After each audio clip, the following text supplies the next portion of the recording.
안교 교과 방송에 참여하신 여러분들을 진심으로 환영합니다.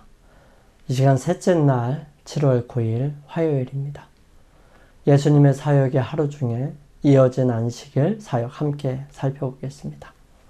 먼저 기도드리고 시작하도록 하겠습니다. 저희들을 사랑하시는 아버지 하나님, 오늘도 저희들에게 새로운 생명을 허락하여 주시고 이 하루를 통하여 주님과 함께 동행하며 주님을 알아갈 수 있는 귀한 기회가 될 수 있도록 역사하여 주실 것을 인하여 감사를 드립니다. 주님, 저희들의 마음속에 가장 중요한 게 무엇인지 살펴볼 수 있도록 인도하시고 늘 언제나 저희들의 가슴 속에 주님이 가장 먼저일 수 있도록 저희들의 마음과 삶을 훈련할 수 있도록 도와주시옵소서. 사랑의 아버지 하나님, 저희들은 연약하고 또 어리석습니다. 그래서 무엇이 가장 중요한지 잊어버릴 때가 많습니다. 하지만 주님께서 저희들을 인도하시고 붙드셔서 언제나 주님을 바라보고 지혜를 얻을 수 있도록 인도하여 주시며 주님께서 이 땅에서 사셨던 것처럼 저희들 또한 주님을 따라 살아갈 수 있도록 인도하여 주옵소서. 주님, 힘겹고 어려운 사람들이 많이 있습니다.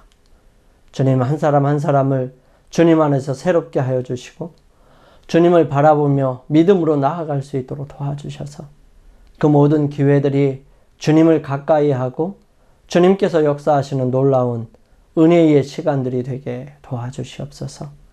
그러므로 믿음에서 믿음으로 성장하고 다른 사람들에게 증거가 되고 교훈이 될 수 있도록 축복하여 주시옵소서. 주님, 매 순간마다 주님께서 역사하심을 확인하며 살아가는 저희 모두가 되게 인도하여 주시고 이 시간 내내 주님께서 역사하셔서 깨닫고 이해하고 배우고 점검해서 주님을 따라가는 귀한 시간 되게 역사하여 주시옵기를 저희들을 사랑하시며 언제나 함께 하시는 예수님의 이름으로 감사하며 기도드립니다. 아멘.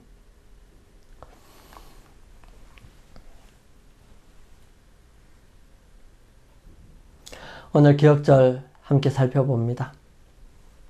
예수께서 이르시되 나를 따라오라. 내가 너희로 사람을 낚는 어부가 되게 하리라 하시니. 마가복음 1장 17절 말씀. 우리 마가복음 1장 29절에서 34절 말씀 함께 보시겠습니다. 회당에서 나와 곧 야고보와 요한과 함께 시몬과 안드레의 집에 들어가시니 시몬의 장모가 열병으로 누워있는지라 사람들이 곧 그 여자에 대하여 예수께 여짜오되 나아가사 그 손을 잡아 일으키시니 열병이 떠나고 여자가 그들에게 수종드니라. 저물어 해질 때에 모든 병자와 귀신 들린 자를 예수께 데려오니 온 동네가 그 문 앞에 모였더라. 예수께서 각종 병이 든 많은 사람을 고치시며 많은 귀신을 내쫓으시되 귀신이 자기를 알므로 그 말하는 것을 허락하지 아니하시니라. 예수님은 베드로의 가족을 어떻게 도우셨고 또 이 이야기에서 어떤 영적 교훈을 얻을 수 있을까요? 놀라웠던 회당 예배 후에 예수님은 소수의 제자들 즉 베드로, 안드레, 야고보, 요한과 함께 베드로의 집으로 가서 안식일에 남은 시간을 다정한 식사와 교제로 보내시려고 하셨던 것 같습니다. 그러나 베드로의 장모가 열병에 걸렸다는 소식이 들려왔습니다. 당시 열병은 회복이 매우 어려울 뿐만 아니라 사망에 이르는 심각한 병이었기 때문에 그들은 모두 걱정에 휩싸였지요. 제자들이 고하자 그분은 베드로의 장모의 손을 잡고 일으키시며 낫게 하셨습니다. 그러자 곧 그녀는 손님들을 위해 봉사하기 시작했죠. 이것은 예수님에 의해 구원받고 치유받은 사람이 그에 감사하여 다른 사람들을 섬긴다는 원리를 보여주는 얼마나 아름다운 사례일까요?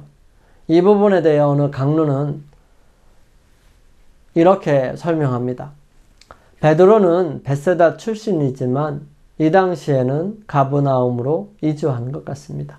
시몬이란 예수님을 만나기 전의 이름인데 마가와 누가가 옛 이름을 썼다는 것은 장모와의 관계를 육신적인 관계로 설명하기 위한 것으로 보인다고 설명합니다.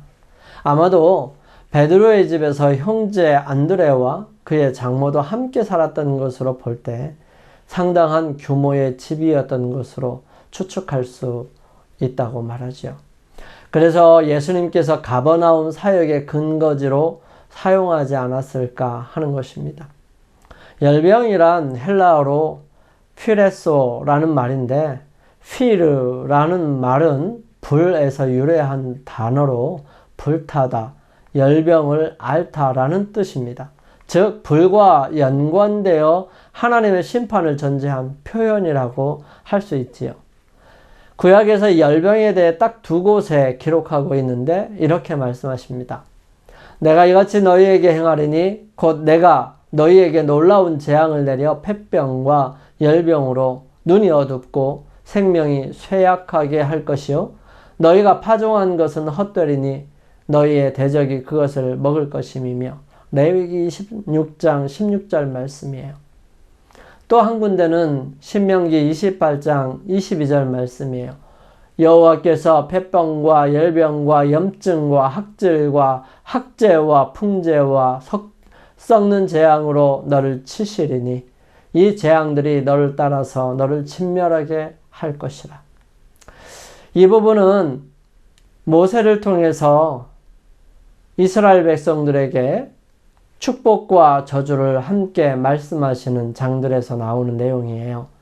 하나님의 말씀에 순종하며 살면 들어가면서 복을 받고 나오면서 복을 받는 엄청난 축복의 장들을 설명하시고 그리고 난 다음에 하나님을 배반하고 떠나게 될 때 어떤 일들이 벌어질 것인지를 설명하면서 레위기 26장과 신명기 28장에 기록한 내용들입니다.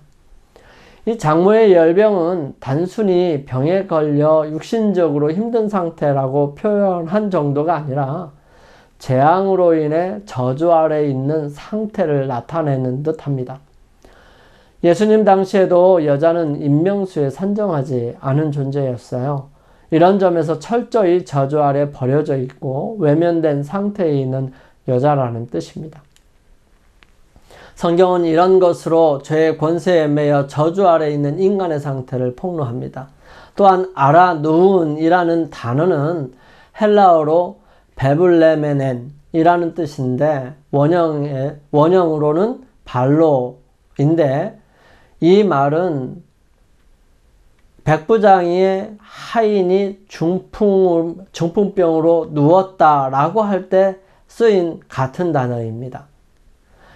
마태복음 3장 10절에서 이미 도끼가 나무 뿌리에 놓였으니 좋은 열매를 맺지 아니하는 나무마다 찍혀 불에 던져지리라 라고 할 때 던져지리라 라는 표현이 바로 똑같은 단어를 사용합니다. 즉 질병에 내던져 아무도 할 수 없는 상태, 누워서 무능하여 쓸모없는 상태라는 뜻이죠. 그래서 의사 누가는 중한 열병이라고 표현하였던 것입니다. 그런데 예수님께서 이런 자를 일어나게 하시고 움직여 일하게 하셨던 것입니다. 다시 말해서 죽은 자와 같은 상태의 저주 아래 있는 자를 산자의 상태로 만드셨다는 것이죠. 열병을 고쳐 산자의 상태로 만드신 방법을 마가는 그녀의 손을 잡아 일으키는 것으로 표현해 놓았습니다. 그렇지만 누가는 예수께서 열병을 꾸짖으신데 라고 표현하였습니다. 누가는 아마도 질병의 원인이 마귀가 죄의 권세로 다스리고 있음에 대한 문제로 보고 꾸짖으셨다고 표현한 것 같고요. 마가는 헬라어 크라테오, 즉 강력하게 붙잡다라는 말과 에게이로 죽은 자를 일으키다를 써서 강력하게 붙잡아 다시 살려 일으키신 것으로 나타내었던 것입니다. 그러나 마태는 그녀의 손을 만지시니 라고 하였는데, 이 헬라어 하프토마이는 단순히 손을 대는 정도가 아니라 접촉을 통해 이루어진 현상을 표현하는 말입니다. 맹인의 눈을 만지신 것과 혈우증 여자가 예수님의 옷을 만졌을 때 예수님의 능력이 나간 것을 아셨던 것처럼 그런 만짐을 의미하는 것이죠. 이런 점에서 예수님의 만짐은 열병으로 완전히 죽은 상태에 있는 자에게 자신을 내어주시는 것이고, 그것을 통해서 하나 되는 은혜를 입히셨다는 것을 의미하는 것입니다. 떠나가고 라는 말은 헬라어의 아피엠인데 노임을 받다, 석방되다 라는 뜻입니다. 즉 모든 표적에 의미하는 바 예수 그리스도의 십자가에 의해 죄의 권세에서 노임을 받아서 하나님의 왕국에 합류된 상태가 되었다는 의미라고 표현하고 있습니다. 예수님께 수종들었다 라는 말은 헬라어로 디아코네오라는 말인데 섬기다, 봉사하다 라는 뜻입니다. 즉 예수님을 주님으로 인정하였다는 말이고, 예수님께서 열병의 죽음에서 노임을 받게 하셨으니 그분을 주인으로 모시고 따르게 되는 이것이 바로 이 십자가의 은혜라고 표현하는 것입니다. 마가복음 전체에서 예수님이 이렇게 병자를 만지시면서 치유하는 경우가 종종 있지만 예수님이 만지셨다는 기록이 없는 경우도 있습니다.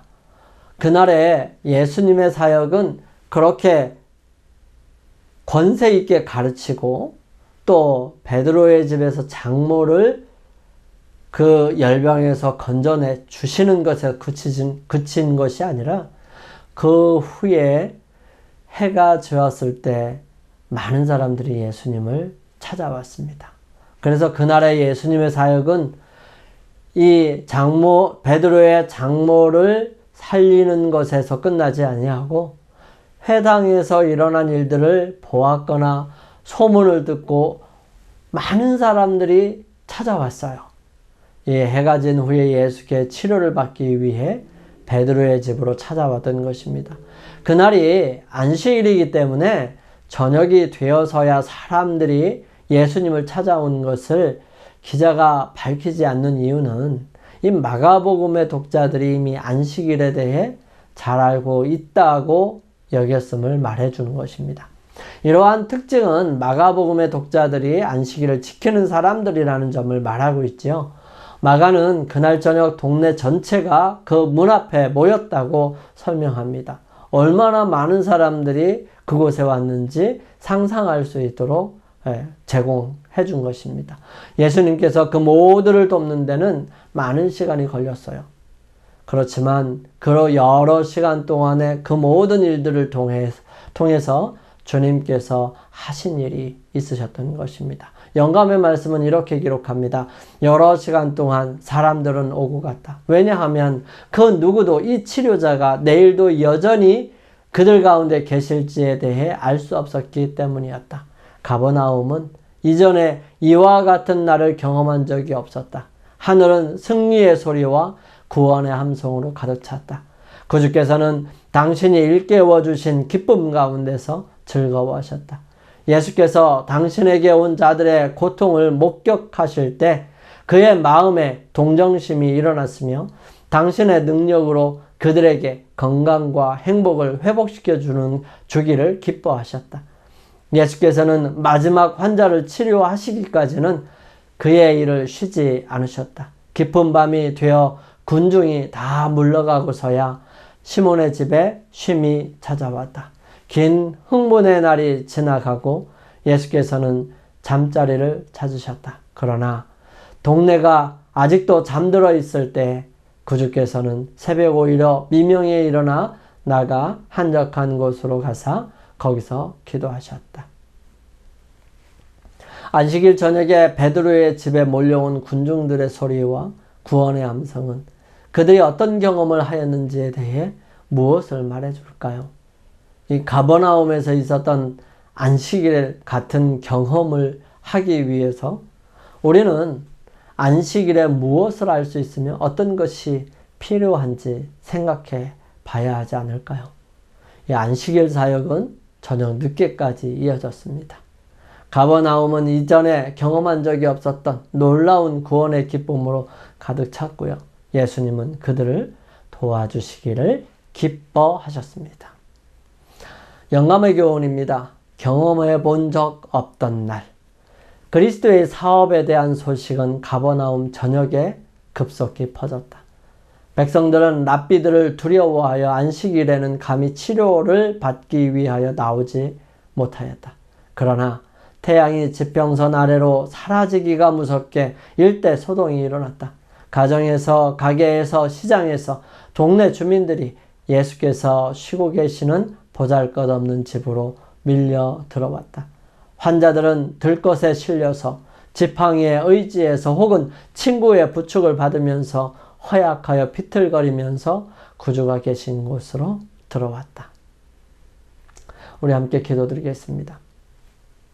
저희들을 사랑하시는 아버지 하나님, 주님께서 베푸시는 오늘의 복을 얻기 위해 찾아온 사람들처럼 우리도 날마다 주님 앞에 나아갈 수 있게 도와주시옵소서. 줄을 서서 기다리더라도 끝까지 주님을 만났던 것처럼 우리도 주님을 꼭 만나야 한다는 기대와 열심을 매일 매순간 가지게 하여 주시옵소서. 매일을 시작하는 시간에 그러한 주님을 만나고 하루를 살아갈 수 있는 충분한 은혜와 능력을 얻을 수 있도록 저희들과 함께 하여 주시옵기를 저희들을 사랑하시는 예수님의 이름으로 감사하며 기도드립니다. 아멘. 오늘 하루를 주님 안에서 승리하기 위하여 우리 각자 개인적으로 주님을 만나는 시간을 갖기를 원합니다. 저는 내일 아침 이 시간 다시 찾아뵙겠습니다. 감사합니다.